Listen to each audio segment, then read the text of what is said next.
So let us talk about another important tendency that we can catch early on if we are observing in a narcissist or any other toxic individual. It's pathological lying. Now, lying is healthy when, to some extent, when we do it for self-preservation, protection, for whatever, in such a way that doesn't harm anybody else. And again, it's not something a healthy individual would do on a regular basis.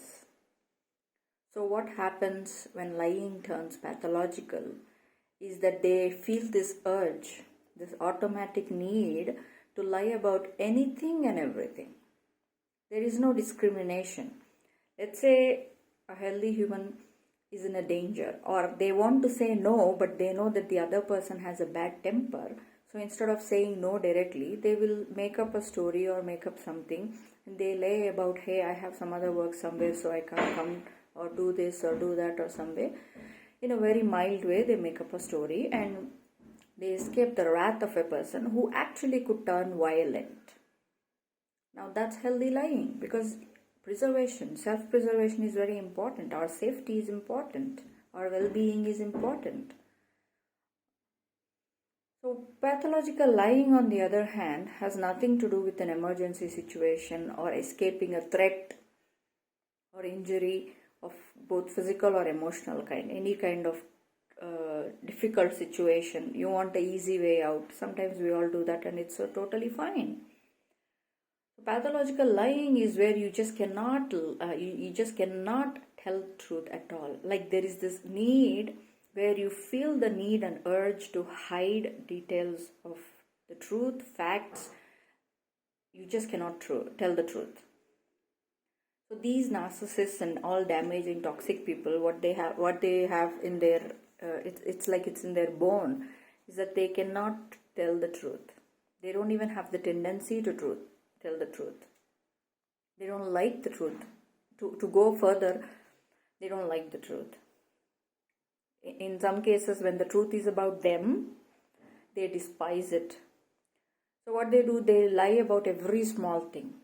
Because again, when they have to lie about something big eventually to trap you, to hurt you, to exploit you, to manipulate you into giving something or giving up your boundaries and resources, they have to keep lying. So they start off very, very small. Let's say even with breakfast, where do you live or who do you live with? Are you married? Are you single? Do you have friends? Where are you actually from? What language do you like? Or what food do you prefer? Something as innocuous as, did you take a cab or go by some other means through bus or something from office to home yesterday? They feel the need to lie about it. They just won't tell the truth. No matter, even if you catch them in their lie, even if you present an evidence to prove that they have been lying, that they are not being honest with you, they still go ahead with their stories. In fact, they double down on their stories and make it even more complicated, add more details, add more complicated layers to it, deliberately to confuse you and make you feel like, hey, why are you being so hard on me? It's just a small lie. What's the problem about it? No, there is no need for lie there, and yet they feel the need to lie. As simple as whatever examples I've given right now. They may claim to have some kind of a health issue which is not there. They may claim that somebody is dead when they are not dead, or somebody is not dead when they are dead. This goes on to such huge extents. Okay. So the lies keep piling up. The only way to catch them is one thing again. Be very attentive to what people say and what they do.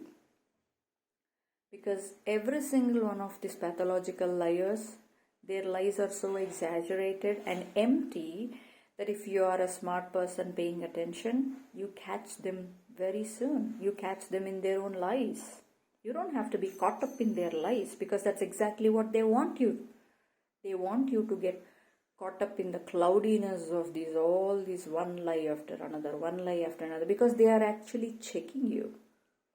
They are checking how much can they succeed in lying to you. The more they can lie, the more you don't get caught or confront them or present them with the opposing facts proving they are lying.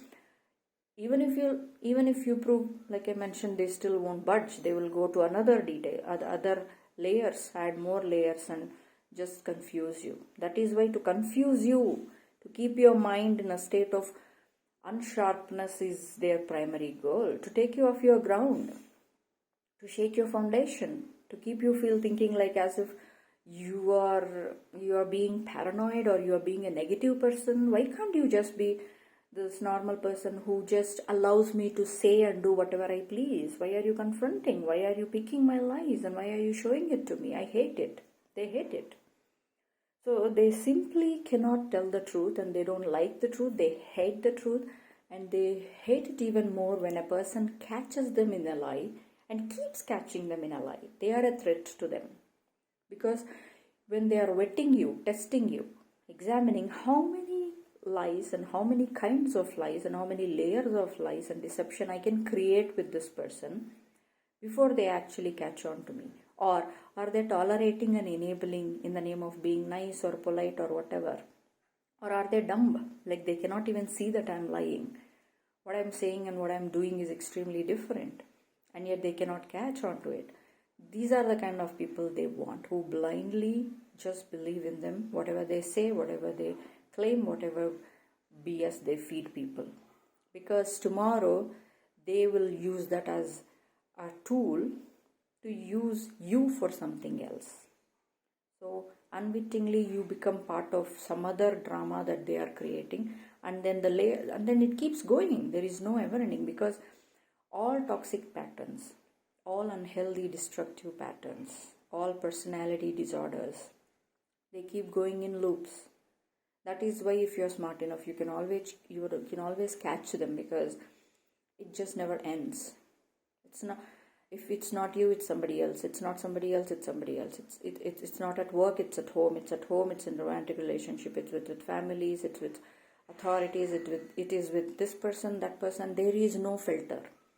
Their broken behaviors, pathological lying and deception and manipulative behaviors, it's everywhere. That's the only way they can live their life. So they go in circles, in loops, doing the same things over and over again in varying degrees, but everywhere the behavior is obvious. So when you encounter a pathological liar, you can sense the dishonesty in them. Keep an eye out, and do not fall for their words. Look at their actions consistently. You don't have to believe what they say, but keep an eye out for what they do. Actions always are louder than words. Let them speak whatever they want to speak. But keep an eye out, look out for these behaviors, and stay away from those kind of people, and do not feed them any valuable information about you, your life, your personal life, your whoever you are, to them, because they will use it in some way, shape or form somewhere else or with you. And you won't even know it long after you've been exploited. And then you will be brainwashed, gaslighted into thinking that how dare you catch on my lies, how dare you expose me, how dare you tell people that I tormented you or deceived you or used you, cheated you, exploited you. They don't want to be caught, and that's exactly why they have to pull wool over your eyes, and they want you to tolerate their pathological lying and deception and manipulation and trickery so much, so they get the assurance that even when I end up exploiting them, they should not even know where the blow came from. You only know the blow, but you will not know where the blow came from. That's their agenda. So you won't expose them. First of all, you will be too tired and drained, even if you're smart enough, that you will not fight immediately. You will not have maybe situations will not help you to expose them directly. That is what they are betting on. The inherent goodness in you, the inherent nature of people to not confront people or put the truth out there, okay, creating difficult situations, speaking the uncomfortable truths. Most of the people don't do it. It takes a level of courage to be able to stand up to some bully, a huge bully, Sometimes that bully is someone in an authoritative position, unfortunately. So they take advantage of that scenario because it's socially, culturally very advantageous to them. That you will not stand up to them, that you will not expose them, that you will be too tired and tormented, that you are too shocked from your exploitation, that you will not even know where the blow came from. Even if you know who caused the torment, you will not be able to speak up because of other systems around us that will enable the abusers and bullies rather than help victims also speak up. Expose the truths, uncomfortable, dirty truths. So that is what they will be counting on. So do the opposite. Stand up for the truth. It may be difficult, it may be challenging, it is definitely, especially when a system enables bullies rather than a system is willing to listen to the other side of the story also. And don't give in to that. Don't let them get away with it if you know who caused whatever the problem is and that they are doing it left, right and center. Ridiculously huge amounts of deception for everybody involved. Stand up to them, tell them, expose. But first of all, keep yourself very sure to catch them in their lies, to keep on catching them in their lives. If you cannot prove what they are doing, at the very least, keep a huge distance from them. Do not be involved in their deception. Because sooner or later, whoever is involved with narcissists and these pathological antisocial people, they will always end up taking fall, sooner or later. So if you do not want to be on the other side of this destruction, be very careful. Watch out for pathological lying.